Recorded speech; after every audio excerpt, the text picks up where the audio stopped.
Listen up! You are now listening to News with My Fiancé with DJ Ambush and Morgan Jones.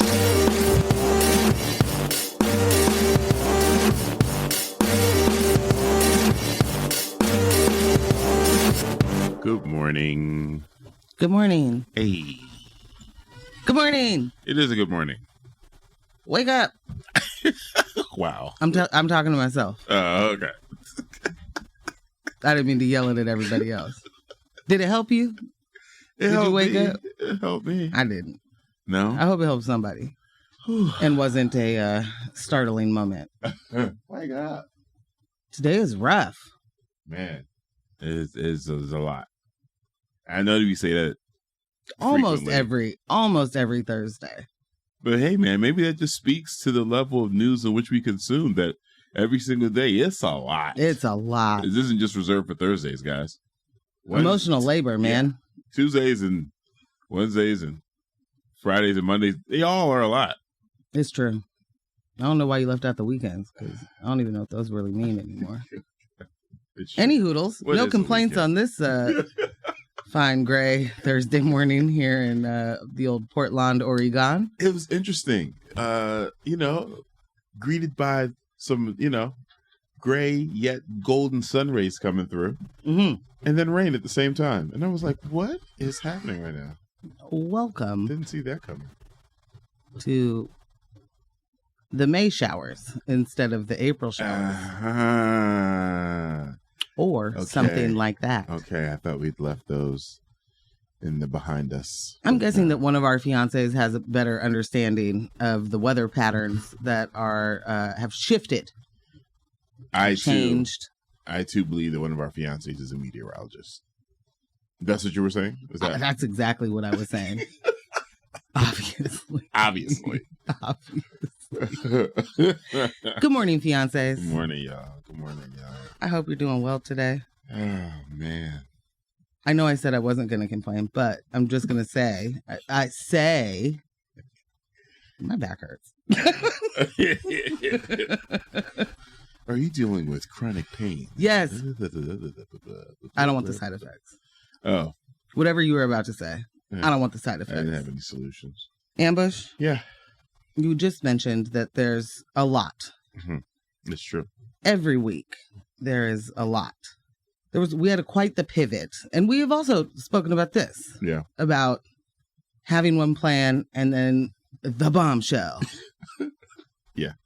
Landing directly on our door. Yeah. And so then we have to pivot. You gotta pivot. Gotta rethink. We thought we knew what we were going to talk about, then it's like, no. The world is like, no, this is what you need This to talk is more about important. tomorrow. Right. Yeah. Or maybe not more important, but it's this is taking precedence. Yeah, more of a pressing issue. We were going to talk about, which I thought we had some pressing issues, I thought, already. Yeah. I mean, we did. We do. We do. We always do. There are always pressing issues. But there were developments that we had to cover. But yeah, nationally, there was a lot of interesting things going on this week and at the end of last. Like, we planned to talk about Greg Abbott and his extra loud racism. What did he do? Greg. So, there was a family that was killed in his state. And he was so troubled by what had happened, this tragedy, that he said he issued a bounty, if you will, or a reward, $50,000 for, lead to the capture of the person responsible for killing this family of illegal immigrants. Oh, gosh. And, it was so embedded. The racism so embedded. It's like, Greg, but did you hear yourself when you you said Ambush, I don't thing? think you understand that the thoughts and prayers are in fact segregated. Oh. Okay. There's a file. I need a music break. Oh. There's a file, segregated thoughts and prayers. Yeah. I was unaware. Okay, well, so, that's one of the things we probably would have covered. We would have got to that. Oh, my gosh. But we're unable to really.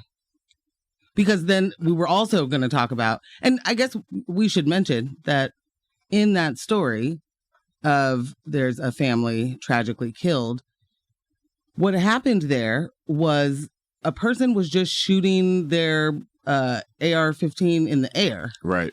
Because fun. And then there's a baby in this house and the neighbors were like, hey, can you please stop shooting? My baby can't sleep. Yeah, trying to put the baby down. And that person was like, no. And then killed the entire family. And his response was, what a tragedy that these illegal aliens are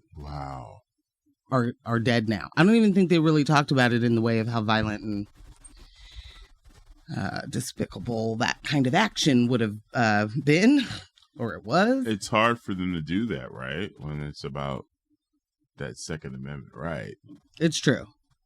But he also mentioned that person, the perpetrator, the suspect, what is an illegal. I don't even like saying that. Right. It really upsets me. I can't. This is the governor of, a state that wants to be its own country. Right. Yes. Accurate. That is actually absolutely the land of the people that he calls illegal. Right. So that's cool.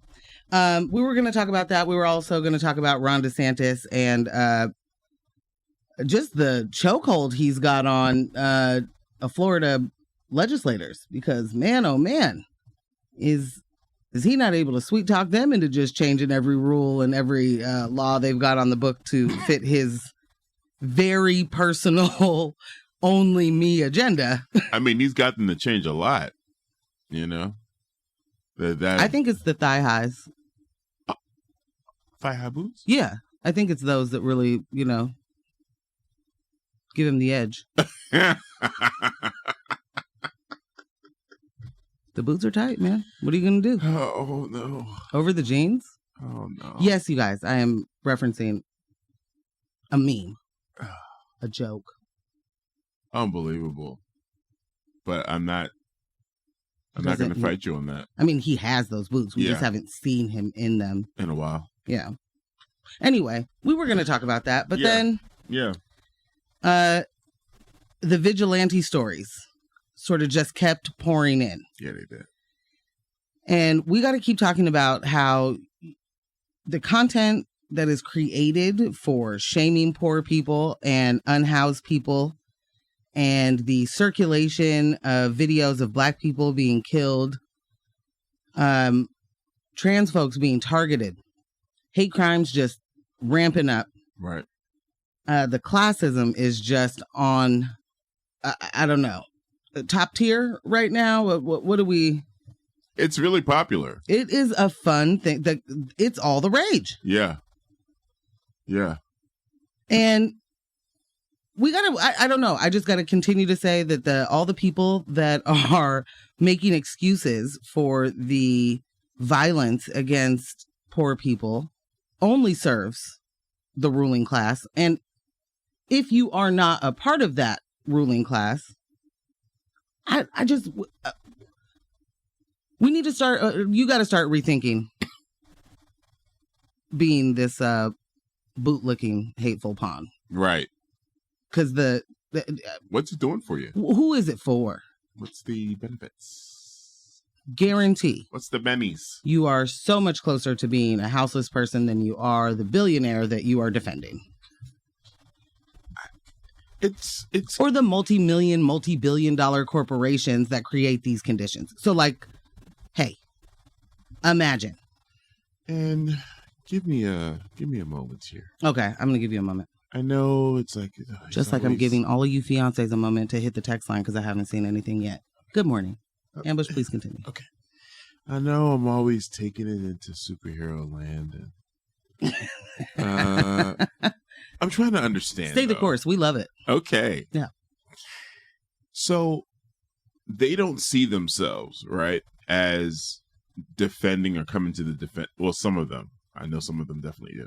Some of them don't see themselves as, in those moments, I'm defending TJ Maxx. I'm defending Walmart. Right. Right? But there's a part of them that says this is the heroic thing to do. They're upholding the social contract. You know, that's what they're defending.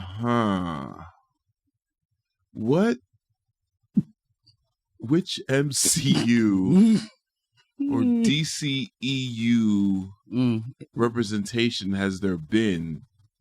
And what is it doing? I think it was Martin Scorsese that said these movies are trash. What is it doing to our psyche that makes us all want to become these superheroes in the moment?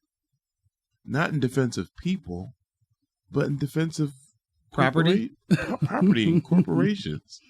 I feel like there's something missing here. I think it's called capitalism brain rot. Oh.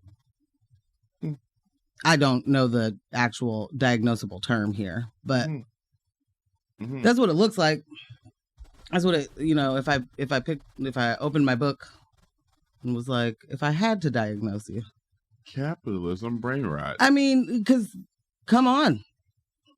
What are we, like you said, there are going to be people that don't in any way think that that's what they're doing. Right.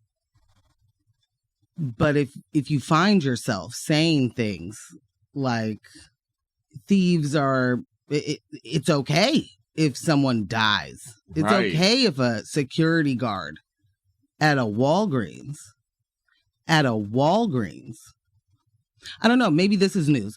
Walgreens is a corner store pharmacy chain. Yeah. They sometimes still sell like digital camera rechargeable batteries, you know? Like this is a Radio Shack meets convenience store, dollar store meets pharmacy. Yeah. There is not one thing inside of a Walgreens that you could steal that is worth a life. Not one thing. No, not a single thing.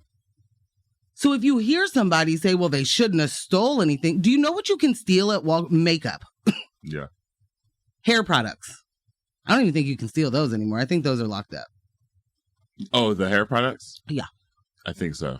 At least the black ones are. Oh. So. How did you know that? Did you try to steal them? I sure did. Int. I'm really tired of people, their response. These are the response to, hey, these people are suffering, and maybe how about this is the moment you look the other way? And their response is like, let us come steal all of your stuff. Since you know so much. Yes, again, because I am not also a regular citizen just like you. Right. Right. I am, in fact, a multi-billion-dollar corporation. Yeah. We're in the blue blazes. You got me there. We got a text, because I think the diagnostic term for population indoctrinated into thinking that defending capital and property is heroism is copaganda. Hello. Good morning. I'm I'm gonna go with that. Trying very hard not to scream into this microphone. Correct. Yeah. I'm gonna go with that.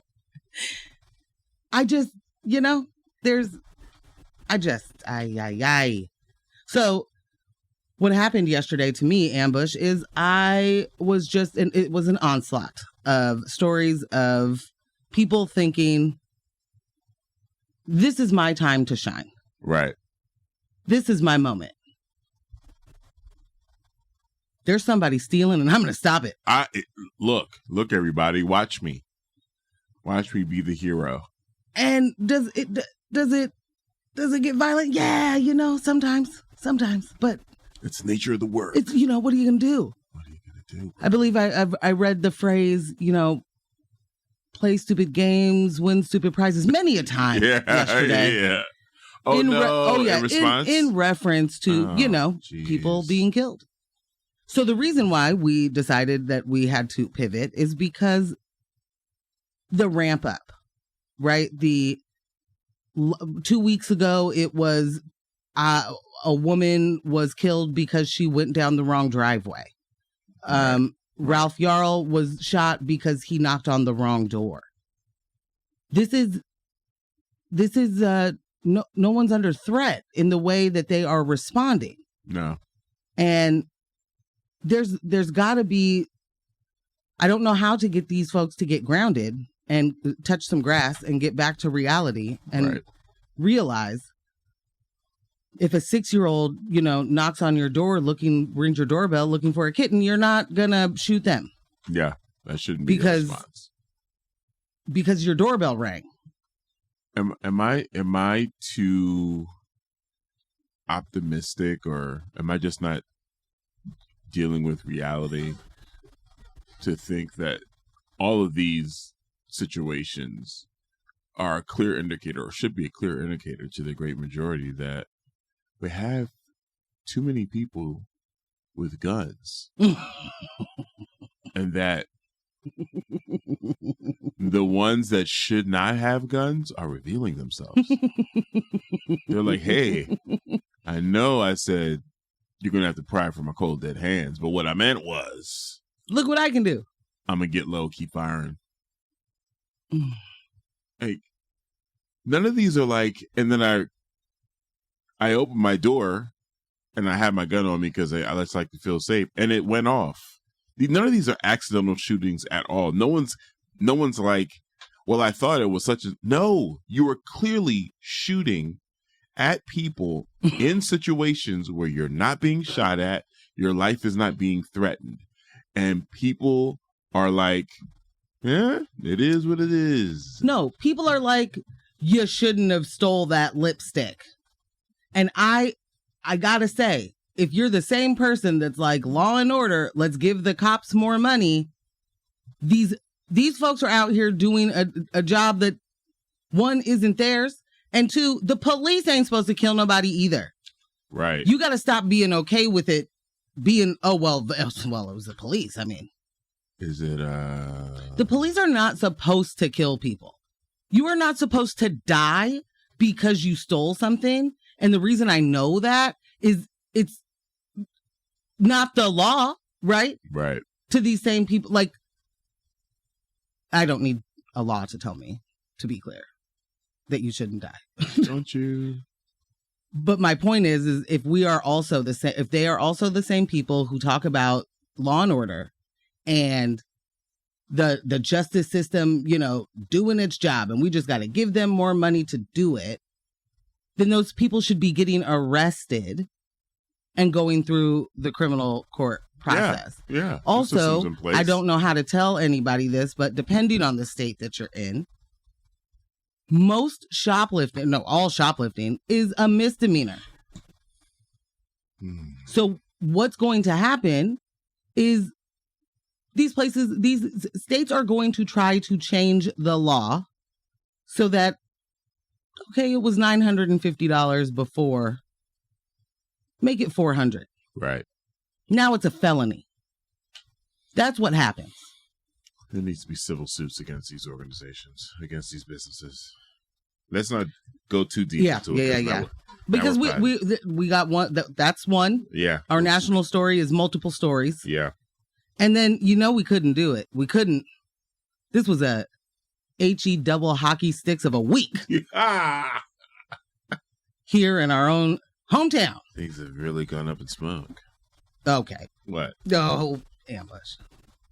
I threw my W's up. There was a Shemia scandal. A Shmandal. A Shmandal, if you will. Of epic proportions. Shemia. Yeah, we're going to have to talk about Shemia Fagan and the gift that keeps on giving to her home. Rudo said, "Morning fam, I'm building my Stinco de Mayo stapled sounds show for tomorrow and hanging out with the fiancés." Good morning, Rudo. Do you know what today is? He reminded me tomorrow being Stinco de Mayo. Oh, I do. I'm surprised I did not greet you in the way. May the 4th be with you. Hey. May the 4th be with you as well. 'Tis a holiday. I don't know what it means. Huh? 'Tis a holiday. It's Star Wars Day, guys. May you be able to find all of the discounted figures that you want. Is that what happens today? There are some discounts all over the place, bruh. Okay. Do you have the Hasbro Plus app? Oh, my word. Do you seriously? Okay. How else do we get drops? Solid. It's definitely solid response. I mean, obviously. If you can't buy it now, you wouldn't at least correct. favorite it, and come back around later. Is it at least better than the sneakers app? It is. You get what you. You just don't get shamed and disappointed every time you try and buy something. You don't. You know what dropped earlier this week on the sneakers app? It was a shock. Wouldn't drop. matter. Well, wouldn't have been able to get it. Yeah. Yeah, I didn't have. Oh man, I wish I was in financial situations. I mean, for me. It wouldn't matter. You wouldn't be able to get it because this one was available. It was sitting there. Oh, what is it? It was Spider-Verse, the kicks for the second movie. Oh, I haven't seen $200. Bam, sitting there. I went in. I said, "Let me see if they got my size." Oh, it's my size. It's still available. Walk away. I walked. Well, trust me, I did. I'm gonna have to catch it on the resellers market. No, I'm joking. Oh my gosh, that was so good. She said no. No. Okay. And Rudo said, "Huff Huff, give Shemia." Shemia. We were rooting for you. Okay, I'm gonna not get too far into it.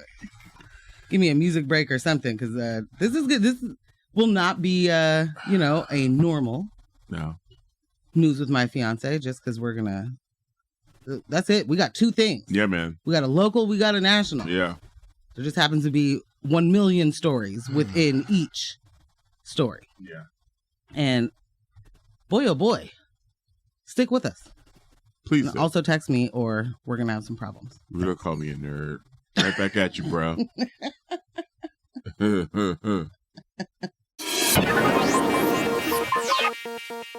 We're back. Oh, man. You're texting us. We know. Yeah. We're getting to them. And by that, I mean, you're in the middle of doing it, and we just have yet to receive it. Rudo, we've already checked off. Our first fiance, we've already checked off. Just waiting for the rest to, peek in. How you doing? Give a little wave. So we started talking about the rise in vigilantism, and we kind of got a little bit into our stories there. But we're going to come back to that for anyone that was tuning in before the break. We're actually going to start with the local story. I feel like Shemia may have forgotten which party she's in. This type of behavior is usually reserved for the right because they operate very unabashed and brazen. Indeed. And it's like, yeah, it's what I'm doing. And what? Case in point, we're looking at similar behaviors in Supreme Court with Clarence Thomas. What do you mean, I would say you're here. I absolutely agree with the observation of the response, but I don't think that it is that the act itself is party alignment. Like I agree. I think that is what politicians do. This is a both side of the aisle. This is where they can reach across the aisle and agree. This is bipartisan behavior. What we all should be doing is potentially selling a little bit of our souls for a little bit more of the money. Oh, and I don't want to, I don't want to go too far. But it seems like a wild thing to do here. Yeah. Just because of the, immediate conflicting things that I can think of. Yeah.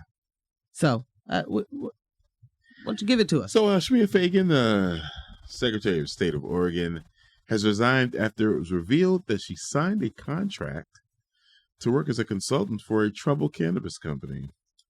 Fagan was responsible for ensuring the integrity of state government and elections, but her actions have caused current Governor Tina Kotek to question the trust Oregonians have in their elected officials. Fagan was a rising star in the Democratic Party and had been seen as a potential successor to Governor Kotek or Senator Ron Wyden. However, her decision to work for La Mota, the state's second largest cannabis dispensary chain, may have ended her political career. Is it too early to call it? These are too early to call. Yeah, too early to call. We've seen people get away with a lot worse. Yeah, hello. La Mota's founders, Rosa Cesares and Aaron Mitchell, faced millions of dollars in tax liens and lawsuits for unpaid bills, but still managed to contribute over $200,000 to the state's top Democrats, including $45,000 to Fagan. Despite questions about taking campaign contributions from a company with so many financial problems, politicians like Kotek initially brushed off the concerns. However, the scandal gained momentum when Fagan admitted to signing a contract to work for Verede Holding LLC, a company owned by Cesares and Mitchell.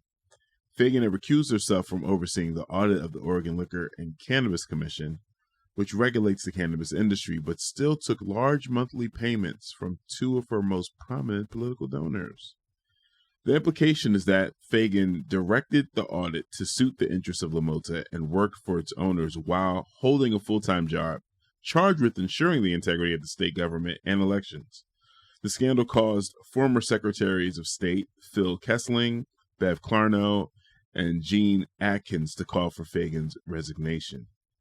Over the course of 3 days, Fagan's political career came to an abrupt end, with Senator Wyden calling her resignation the correct decision. Now, on April 27th, Willamette Week reported that Oregon Secretary of State Shemia Fagan was working as a contractor for the troubled La Mota dispensary chain back on the 27th. Give me the timeline here. While her office audited, the agency.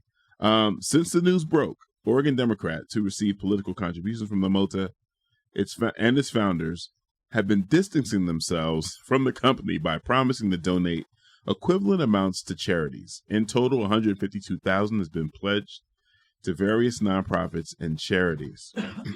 Willamette Week has compiled a list of politicians who have pledged to donate campaign contributions received from La Mota, its founders, or their political action committee to charities, as well as those who have not made those pledges.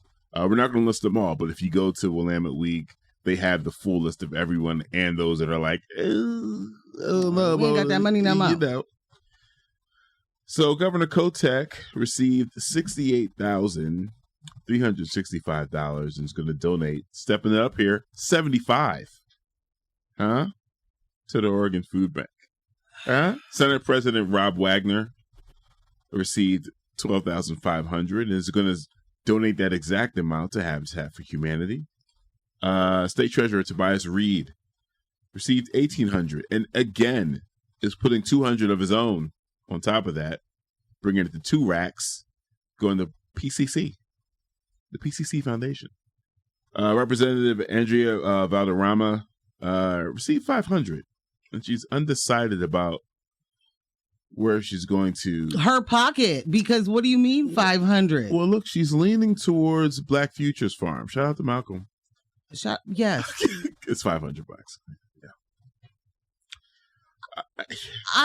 Did anybody else notice a large drop off on dollars of USDs that were being listed?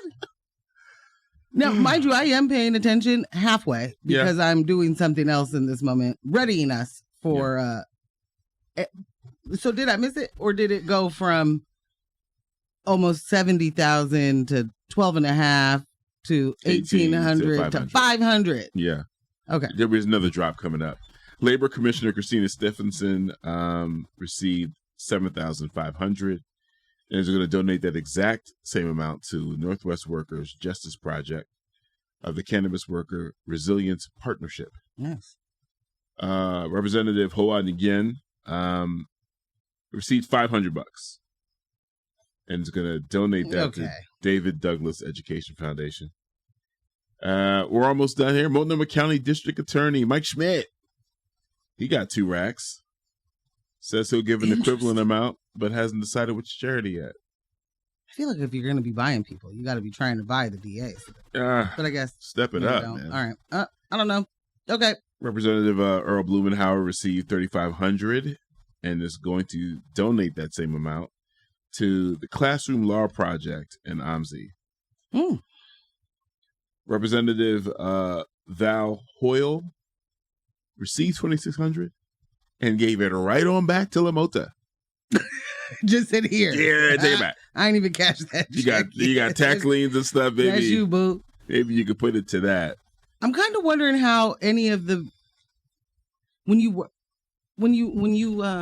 for the state. Yeah. Is there no way for you to know if the place that just gave you money has a bunch of tax liens, like that they have not paid their state taxes? There is a way to know. I feel like within your own party, there are resources, Apple Research or whatever, that can be directed to, that can be directed to vet your contributors. Am I completely out of line for thinking that it would be a thing to possibly do? No, but here's the other thing. That work, like you're saying, parties have a lot to do. They're campaigning.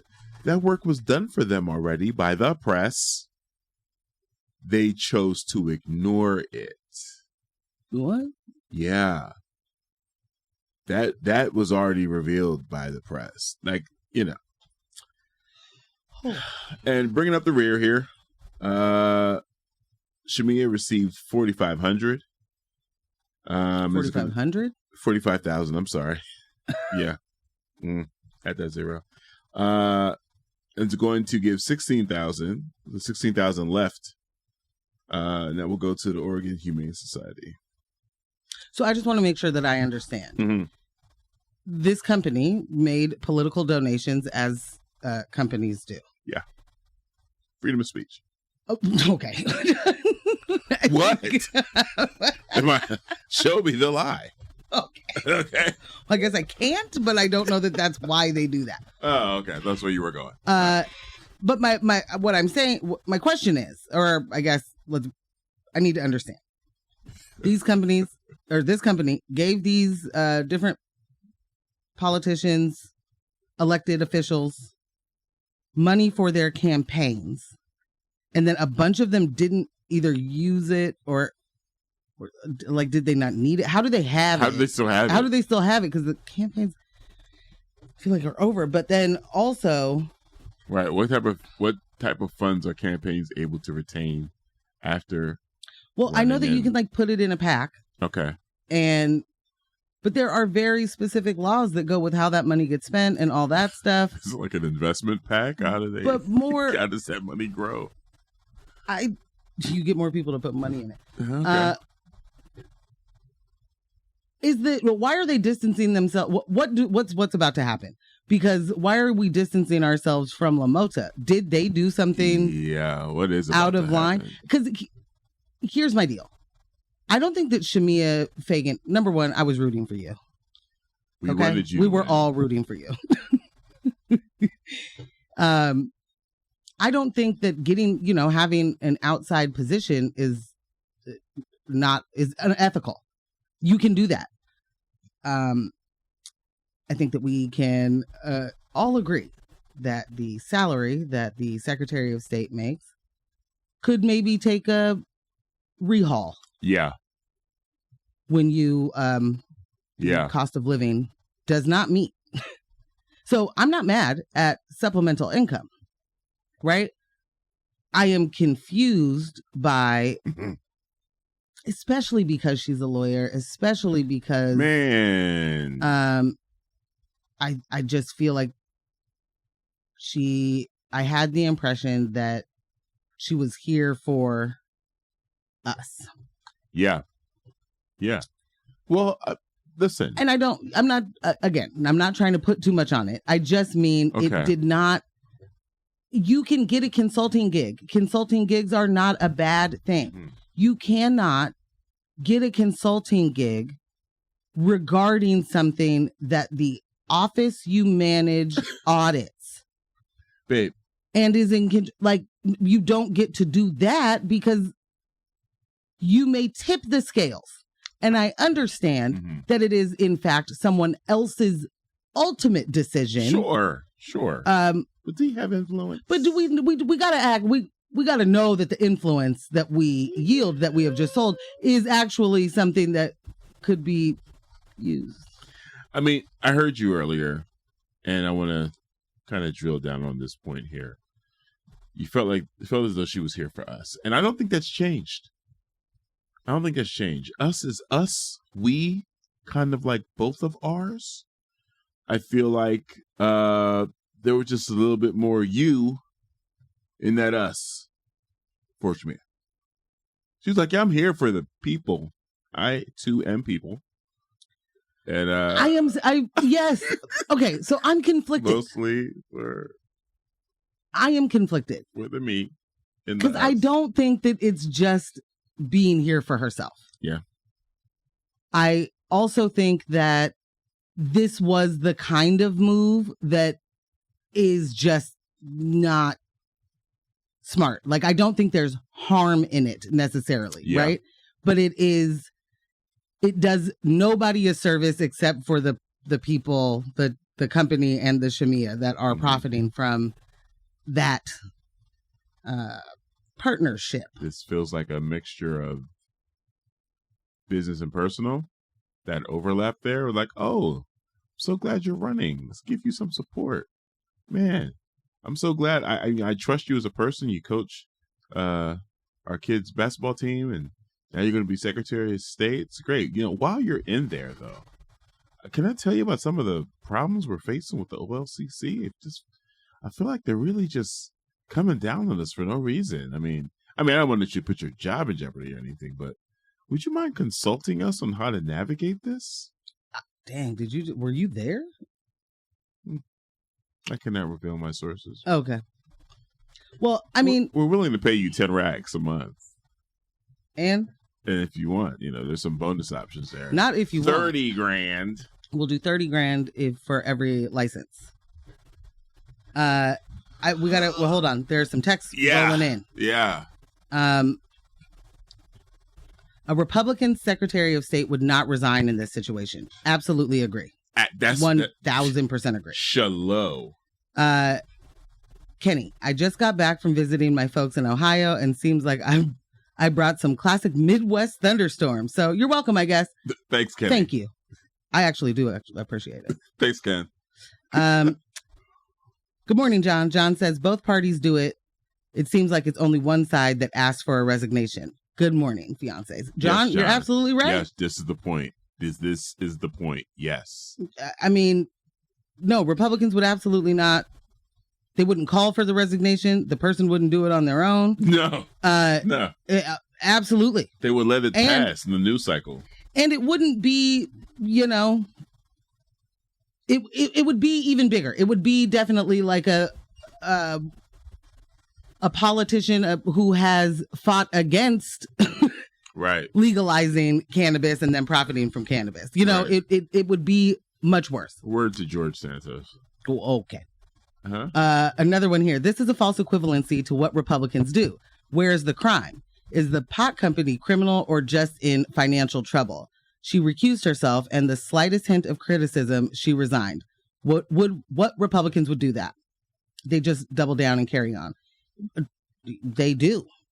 Right.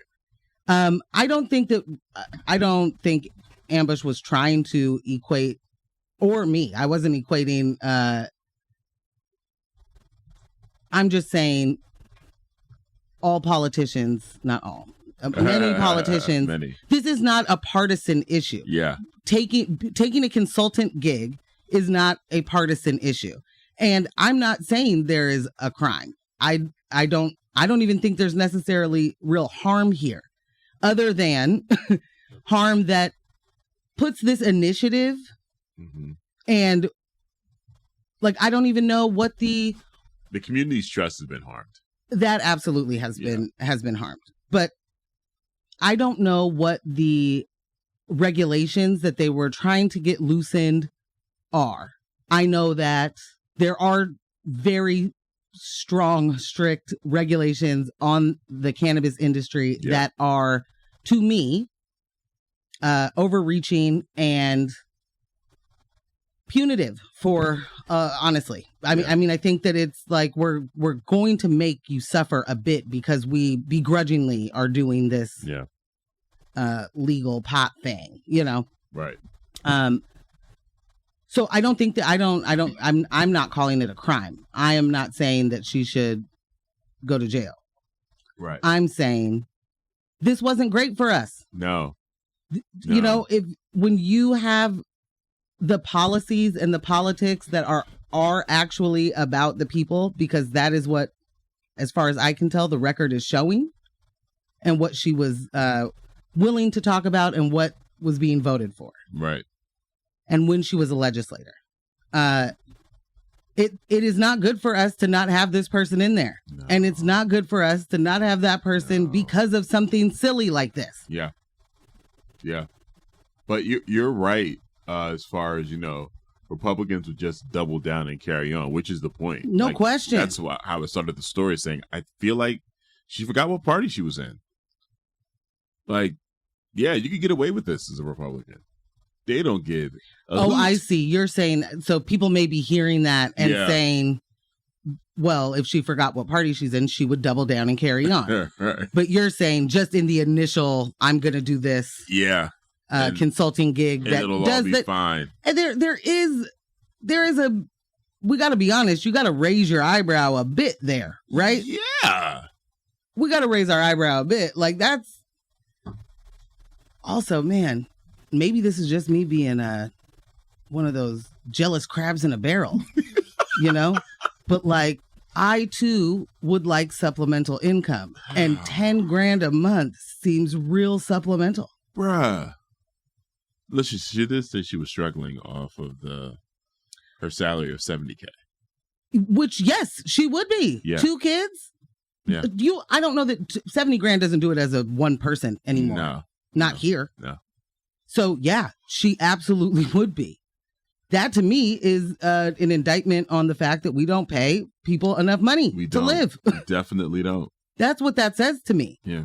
And I think that it is absolutely on purpose that we continue to not pay people enough money to live, and especially in positions of power like government positions. Yeah. We are just opening the door for, hey, you want to do a little something on the side? Just a little something on the side.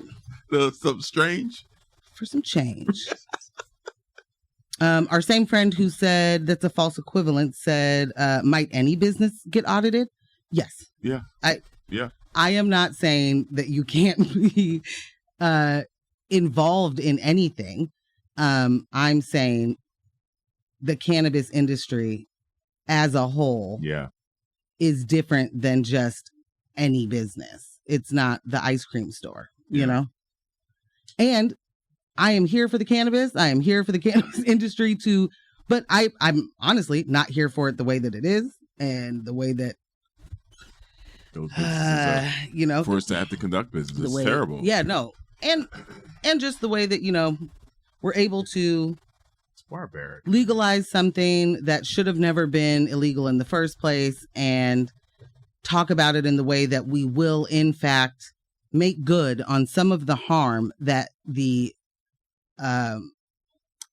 you know, of it being illegal for so long in such a high schedule. Like it's heroin on paper, opiates, or was right.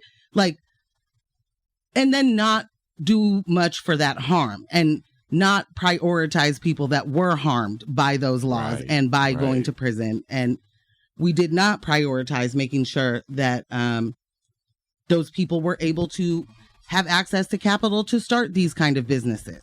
Right. And so I'm not here for the industry as it is today. I would love to see it change. I would love to see different regulations, you know, all of those things. But we can't pretend like we didn't know that the cannabis industry would be under their purview at some point. Yeah. Come on. Rudo said that Ambush was in the room when it happened. Oh, nothing like a good Hamilton reference. Rudo be knowing. He was. I was there. I don't know how Rudo knows everything, but he be on it. He be in a room where it happens too. I really appreciate these. I'm sorry. He's not going to throw away his shot. No. I appreciate all these text messages today. I hope I didn't stammer too much to respond.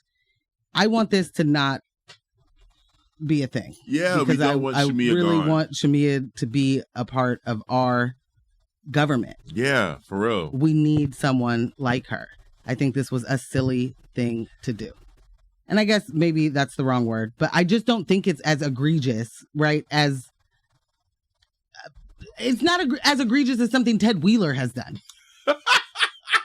So back to the point of Republicans just double down and keep carrying on. But like there are things this isn't that, you know, I'm going to scream at the rooftop about it. Right. But there's something to be said about this just being kind of normal. Also, 10 grand a month. I am just gonna sit on. Come on, man. What I would like, Ambush, is a music break because I thought you were gonna say you wanted a consulting fee of 10 grand a month because I'd like that too. I definitely do. And any fiance us. out there with the connection of that, you know, if you think that we could, man, in some way be consulting a large company, shout me a holler, done. You know, 10 grand a month, but it's really 20 for us. Friends. All right. Let's get after it. We got to dig into this one because, you know, we got about half an hour, and that means we got about 24 minutes. It goes 15. So, it no, goes you're so absolutely fast. right. The way we go. It's way more like it's 15. Gone. But as we discussed at the top here, that the vigilantes are doing a thing, and all I could think yesterday is Frank Castle would never. He wouldn't. Rudo knows it. Anyone that knows Frank would know that he wouldn't do this. And you know, I appreciate that framing. It does put me in a precarious situation because you know I am pro vigilante in the fantasy realm. Indeed. You know, I love me some Frank. I love me some Punisher. You know, I hate how his logo's being used in the real world. Well, you know, the racists go racist. Yeah. I love me Matt Murdock. A little bit of a daredevil, that one. Yeah. Huh? He operates on both sides of the law. That's what he does. Huh? Yeah. I love these guys. You know? And honestly, sometimes the actual, like, we are the good guys, not so great sometimes, you know? Yeah. And maybe also come in and save the city, but also destroy every single thing on it. Okay, I wasn't going to bring up Bruce, but here you go. I'm just saying, there is a lot of devastation. It is. Like more devastating. It's like when you take a med and then the side effects just, whoa. Hey, just keep that going. list just keeps going. The list of side effects is the actual whole commercial. There was a book, I think it was White Knight, and it talked about the damage that Batman causes when he's fighting crime. And it was like, is he just driving a tank across rooftops? Yes. Like, who is paying for all of this? And this ambush is the perfect, we didn't even talk about this. Wow, you are just incredible. This is a lesson in proportionality. Ooh. Because what is the crime that is happening that makes Bruce Wayne get suited up, get to the tank mobile, and then run across rooftops? It's a hot pursuit. Okay, of? I don't know who. And then what did that person do? Clayface. Clayface would be on rooftops and, you know.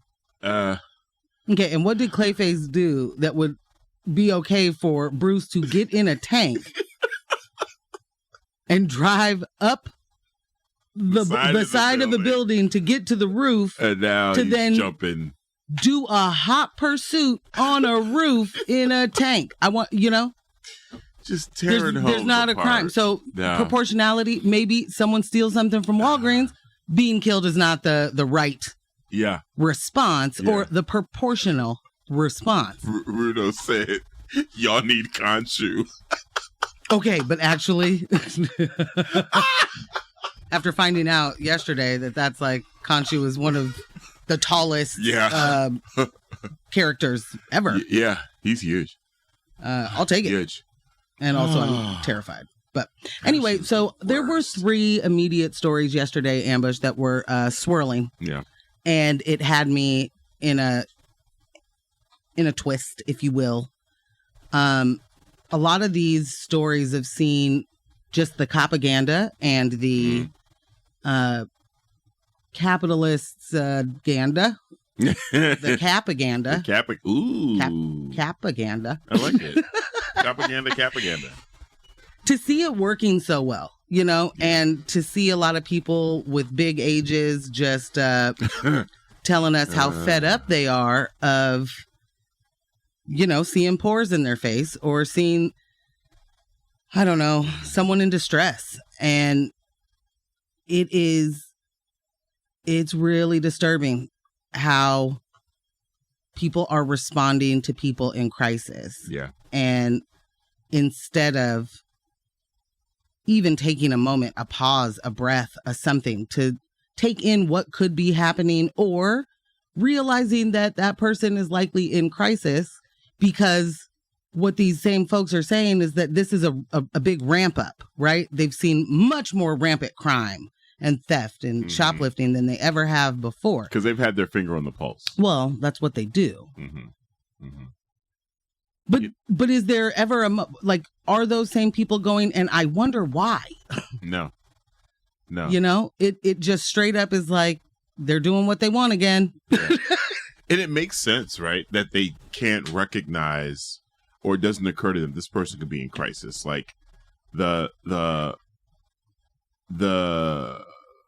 cause, the root situation that would result in what they're seeing in front of them. When you're so removed from playing a part in the solutions, yeah, you're completely uneducated in what you're seeing. You're completely uneducated in what you're seeing. You're being told your framing for crime is given to you by the news. Your framing for crime is given to them by the police. Exactly. Oyemi really made that crystal clear, and I had to be constantly reminded of reports say it's been reported. It's been reported to us at CBS. These reports are police. Yeah. This isn't a man on the street. This isn't them doing reported. Authorities it's the cops' version of what happened. Yeah. Yeah. So if that's our framing all the time. No, you're right. And I appreciate the grace that you're giving. Yeah. Do we need more Lifetime movies so they can see the other side? Okay. So in San Francisco, a 24-year-old black trans man named Banco Brown was shot and killed by Michael Earl Wayne Anthony, who was working as an armed private security guard at Walgreens during an alleged shoplifting incident. Anthony has been released from custody after the district attorney's office declined to press charges. Unbelievable. San Francisco District Attorney Brooke Jenkins stated the surveillance video showed the situation had escalated into a violent altercation and concluded that Anthony had acted in self-defense. Brown's friends and supporters are calling for accountability and the release of the video to the public. Community members rallied on Monday to demand justice for Brown, who had been struggling with housing insecurity and homelessness for a decade. Brown is the 11th trans person whose killing has been reported this year. Real quick, the district attorney stated the surveillance video showed the situation had escalated into a violent altercation. It escalated by itself? It's just the natural, who escalated it? I feel like I know the answer to that. And the person who escalated it bears the responsibility of where it ended up. Mm-hmm. These things seem really, really simple. And I swear I understand the way our laws are set up, and there's these intricacies of, based on this opinion here, we can only charge for this. And as a result of the way we charge something, a person can only be found guilty under these circumstances. I get all of that. Do I like it? Absolutely not. I think it's rubbish. Rubbish. Boulder Dash. However, things don't just happen by themselves. Like, the situation doesn't just escalate upon its own. Right. Someone can disengage, and then all of a sudden, it's no longer a situation. Here's the thing. What if any altercation, and by that I mean you're a person at you're a security guard at Walgreens. You don't actually, Walgreens does not ask you to shoot people. I don't know why you're armed. I don't know why. I don't know why. I don't know why. Walgreens does not, it is not a part of your employment to shoot someone because Walgreens knows. There's nothing inside of these walls that is worth that as a response. And this is not me giving, any sort of like high fives to Walgreens. I'm just saying no one's asking for this. How did it get from the way we handle shrinkage and theft is we want to protect our employees. Right. No one engaged. Let them walk out with it. And the customers. Right. How did it get from that to, hey, you got that thing on you? I'm going to need you to bring the hammer. Bring the hammer down. Take them in the parking lot. Make sure they don't leave the property. Like, when did? I'm gonna say that these are some personal decisions being made because of a system that prioritizes property over people. Walgreens bears the responsibility of charging that individual. Yeah. Right. They should be like, and this individual needs to be prosecuted to the fullest extent of the law. This is not how we operate. Well, and even if they did say that, then if the DA says there is nothing to charge, okay, cool. But maybe you don't allow armed guards at your store anymore. Yeah. It's a thought. Yeah. There is nothing inside there worth that. No security guard working at a retail store. No. Should be running down, jumping on top of, pulling a weapon. None of it. And again, this year, Walgreens was like, man, we were bugging. We made a lot more money last year than we told y'all everybody stole everything, but we made so much more money than we thought. Unless we missed the stories where Walgreens had been targeted for armed robberies and there's been a string of them, there's no need, again, to your point, for security guards to be in there with guns. None. Yeah, None. I don't feel safe. Yeah, walking into a Walgreens and seeing a security guard with a gun. That does not make me feel safe. Certainly doesn't make me feel safe. That immediately, I'm like, well, what is happening here? What's going on in this Walgreens? Maybe I should not. I'm going to go to Dwayne Reed. Hello. Hey, Sorry. Shout out to New York. Hey, Walgreens. If you're listening, you're not. That makes me as a customer feel like I don't want to shop there. What are you telling me about this location that you need a gun in here for me to shop? Also, I'm just going to continue to say, if these corporations paid taxes and stopped spending all of their money on anti-theft situations, they're not spending all their money on it, but you know what I mean. They spend a lot of money on anti-theft things. Big anti-theft. They pay them all sorts of money.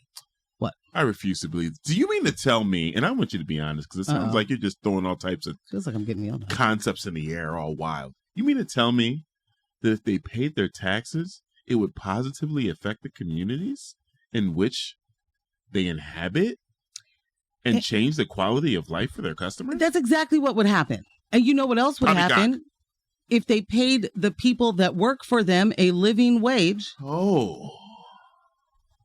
Then those everybody is winning. Number one, if you are doing more to strip resources from a community and then telling us that you are, helping a underserved, you are now helping in the food desert that is wherever your Walgreens is placed.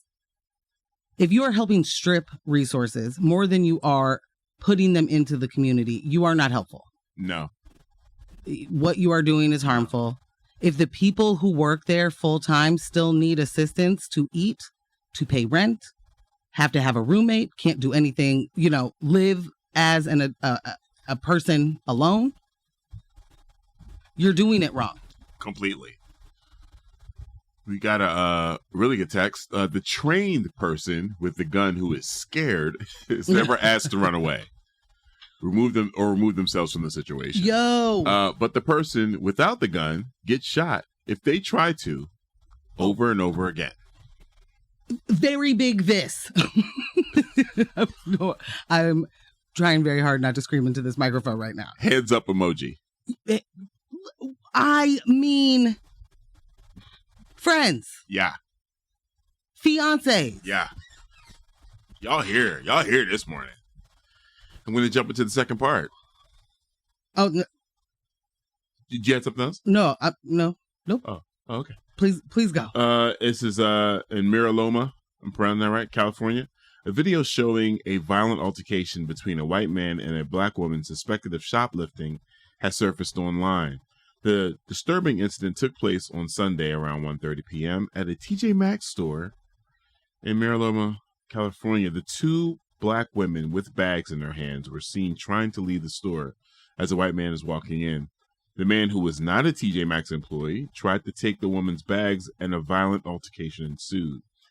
In the video footage that has been circulating on social media, the man can be seen grabbing and swinging her, punching the woman, pulling her hair, and throwing her to the ground. She can be heard yelling for him to let her go. Although some news outlets have referred to the man in the video as a good Samaritan, it's important to note that he was not an employee of the store and had no legal authority to apprehend anyone he suspects of shoplifting. Critics argue that the man is not a hero, but rather an aggressive vigilante who used excessive force, and point out that black individuals are more likely to be subjected to violence when suspected of criminal behavior, regardless of guilt or innocence. The identity of the man who violently attacked the woman is currently unknown. As of now, no arrests have been made in connection with the incident. For the news outlets to refer to this person as a good Samaritan, the level of irresponsibility there is astounding. I liken it to a little homegrown action that we notice on certain social media accounts, that will not be named, that like to dox people, dox shoplifters, show their license plate, have people in the comments talking about, I did some research, found their license plate, this is registered to, like, that was a stolen plate anyway. You're promoting people chasing down shoplifters, and look at the results. Look at what happens. And this is just what's being reported. This is just what's on video. And this in particular, we have talked about this a lot, how I'm not looking to see violence perpetrated to anybody. And I definitely do not want to see black people being killed on camera. I never want to see a man punching a woman in the face and onlookers just chilling. Right. Like, he swung that woman around. That footage is intense. Yeah. Yeah. And it's the kind of thing that makes you look like, you just watching it.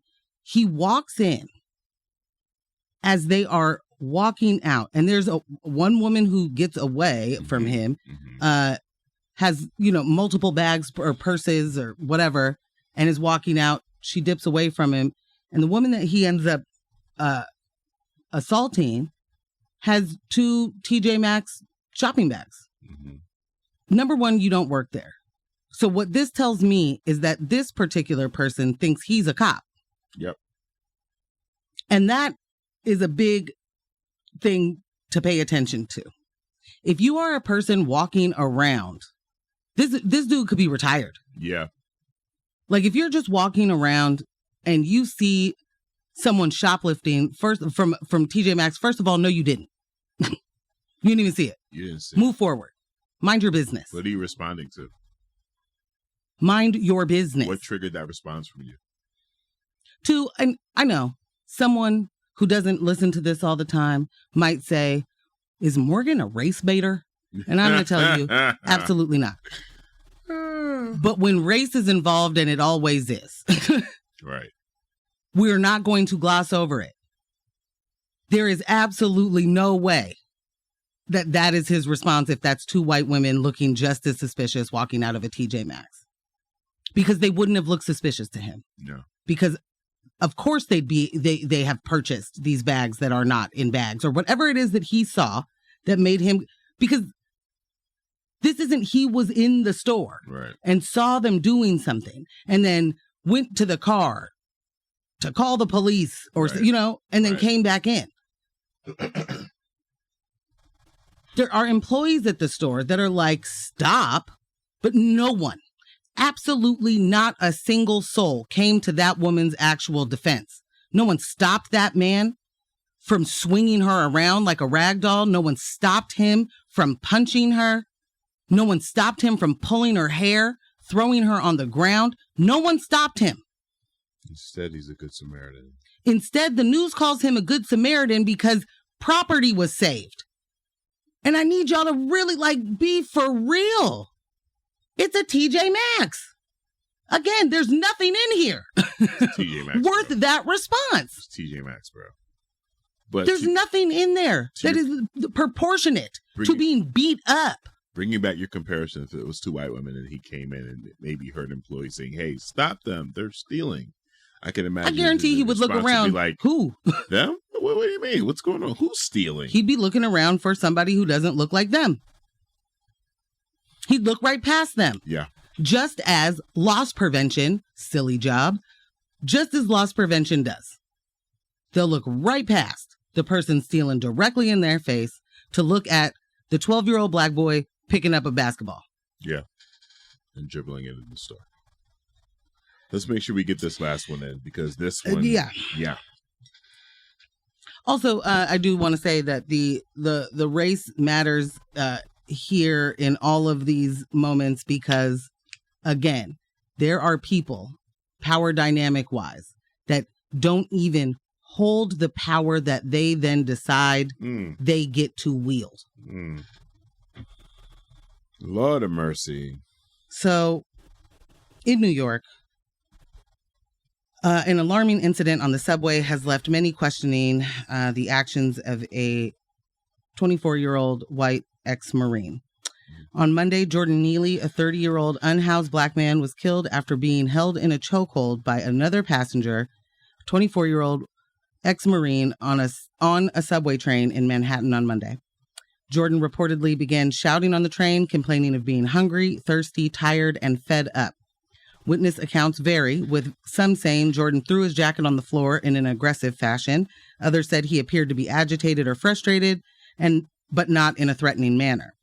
However, the unnamed ex-Marine jumped up and tackled Neely to the ground, holding him in a chokehold on the floor of the train for 15 minutes. 2 other men helped him restrain Neely until he was choked to death. Neely was unarmed and did not appear to be a physical threat. Still, no one came to his aid.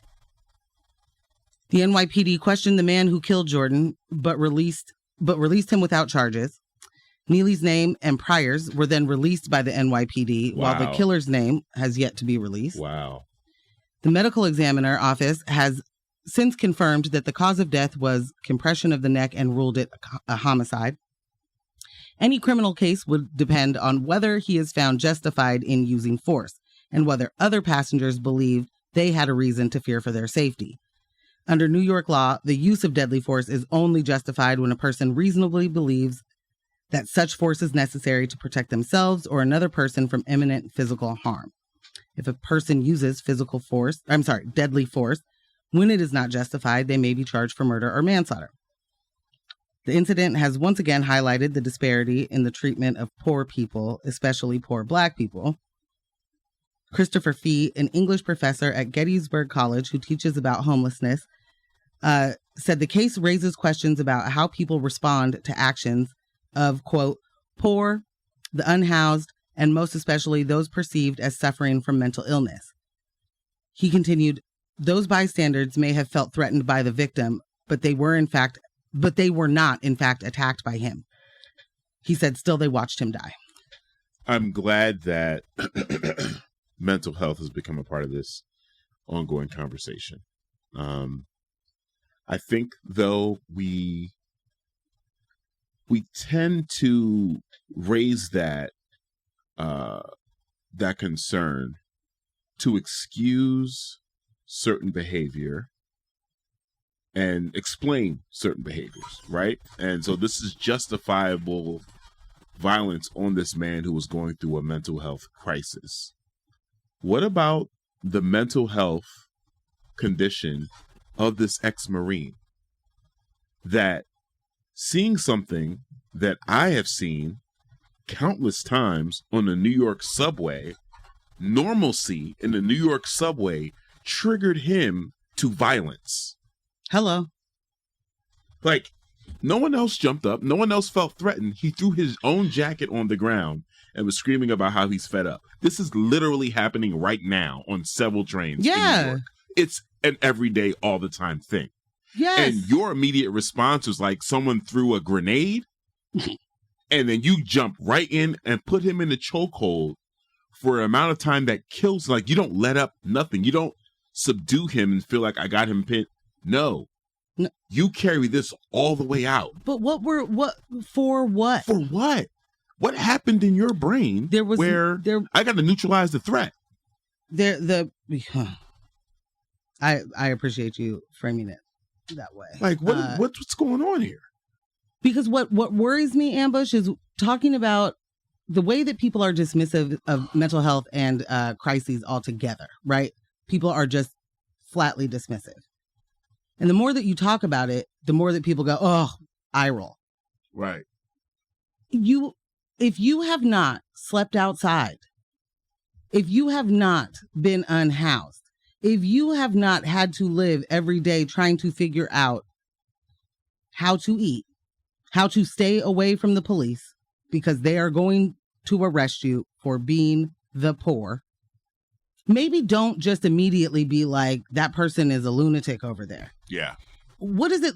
Like, we literally get to joke about, there are commercials about a whole marketing campaign about being hangry.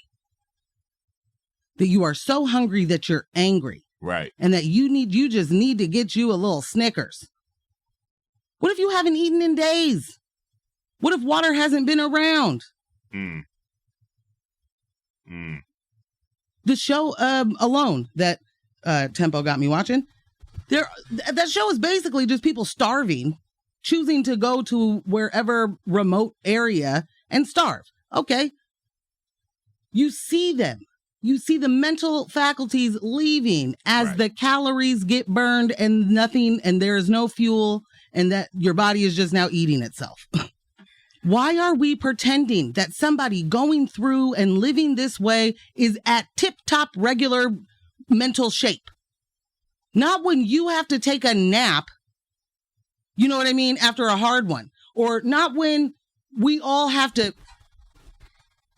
find a way to decompress from a hard day.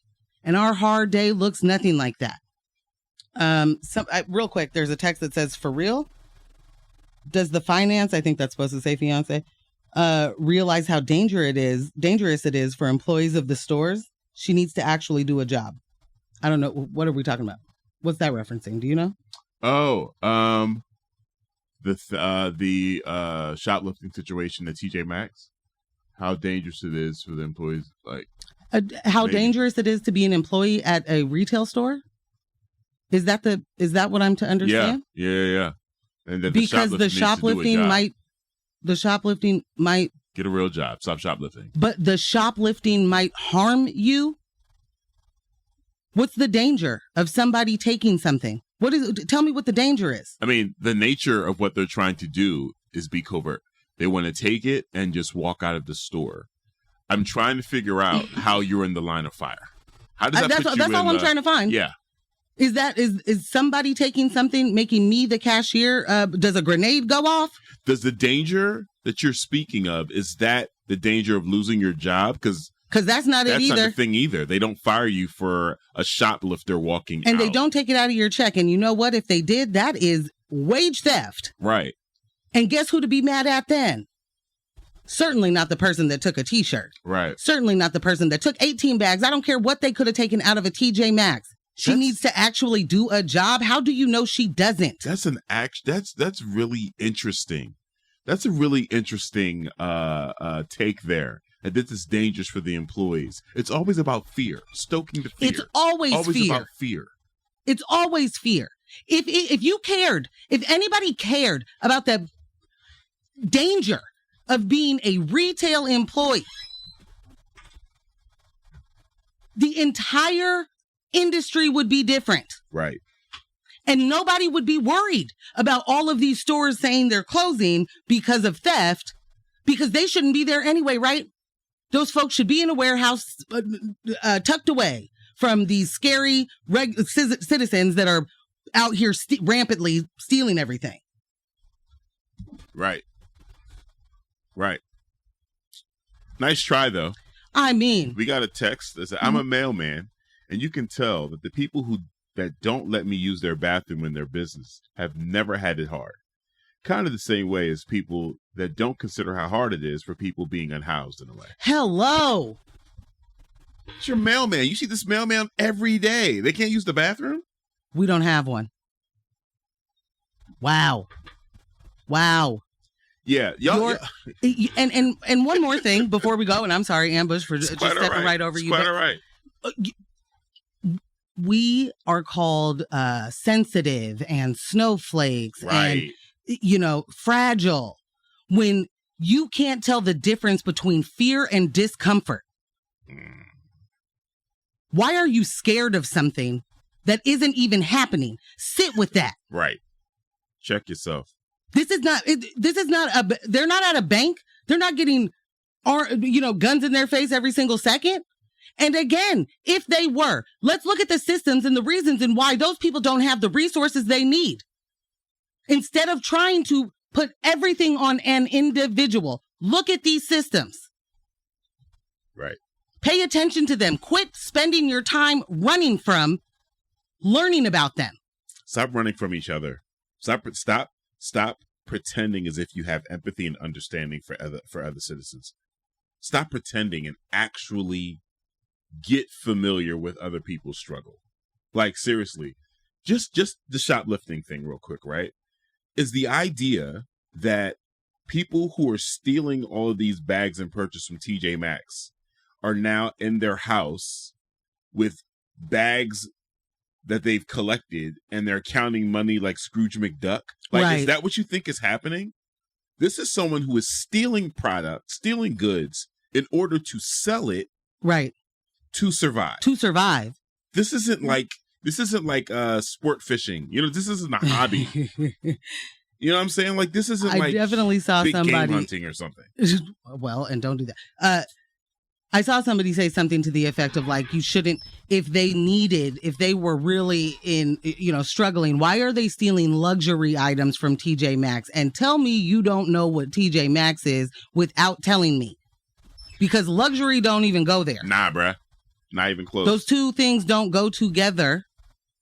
Number one. And again, is getting punched and thrown and knocked into the wall and held on the ground the proper response from a citizen who has absolutely put themselves in the line of fire?